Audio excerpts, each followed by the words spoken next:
வாக்குத்தத்தம் இருக்கிறது. கிறிஸ்துவுக்குள் ஆம் என்றும் ஆமென் என்றும் தான் இருக்கிறது. இது அழியாது, இது ஒளியாது. ஆமென். சாராளின் கற்பம் செத்ததா இருக்கலாம், ஆனால் அதற்குள்ளே இருக்கிற வாக்குத்தத்தம் ஜீவனுள்ளதா இருக்கிறதுனால அந்த செத்த கற்பத்துக்குள்ளே ஒரு ஜீவனுள்ள ஈசாக்கை கர்த்தர், ஒரு தேவ பிள்ளை நம்பிக்கை இதுதான். சாராளின் கற்பம் தான் செத்தது, உள்ளே இருக்கிற வாக்குத்தத்தம் சாகல. ஹல்லேலூயா. நல்லா புரிஞ்சுக்கோங்க, நாம் உயிரோடு இருந்தாலும் நமக்குள்ள வார்த்தை இல்லைன்னா செத்ததுக்கு சமம். நம்முடைய சரீரம் செத்த நிலைமையில் இருந்தாலும் உள்ளே வார்த்தை இருக்குமானால், இந்த நம்பிக்கை இருந்ததுனால தான் யோபு சொல்லுகிறான், என் மீட்பர் உயிரோடு இருக்கிறார், அவரை நான் காண்பேன், அந்நிய கண்களால் அல்ல என் சொந்த கண்களால். யோபு, உன்கிட்ட அப்படி என்ன இருக்கு யோபு?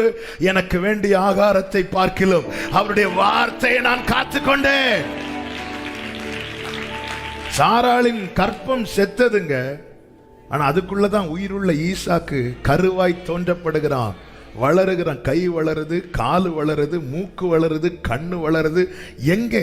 செத்த கற்பத்துக்குள்ள. இந்த வார்த்தையினுடைய மேன்மையை பார்த்தீங்களா? அதனாலதான் ஒரு தேவ பிள்ளைக்கு இருக்கிற பரலோகம் கொடுக்கிற ஒரே நம்பிக்கை வார்த்தை. வார்த்தை அவ்வளவு ஆண்டவர், இனி எனக்கு முடியாது. ஆபிரகாம் சரீரம் செத்த நிலை, அதுதான் அவனுடைய நிலைமை. 100 வயசுல குழந்தை பிறந்ததும் ஆபிரகாம் பார்த்துட்டு கண்ண மூடல. அதுக்கப்புறம் 75 வருடம் ஆபிரகாம் உயிரோடு இருக்கிறான். தேவன் ஒரு நன்மை தருவது பார்த்து விட்டு போவதற்கல்ல, அதை அனுபவிப்பதற்கு. 175 வருடம் 100 வயசுல சரீரம் செத்த நிலைமையில் இருக்கிற ஒருவனுக்கு 175 வயது வரை வாழ்றதுக்கு வேண்டிய பலத்தை கொடுக்கிறார். அந்த பலத்தில் ஆபிரகாம் யாரோடு குடியிருந்தானா?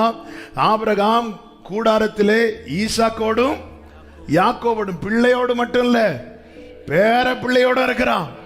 இந்த பலன் எங்கிருந்து வந்துச்சு? கர்த்தர் கொடுத்த வாக்கு தத்தத்திலிருந்து, கர்த்தர் கொடுத்த வார்த்தை. நம்ம என்ன நினைக்கிறோம்? 100ஓட முடிஞ்சுன்னு.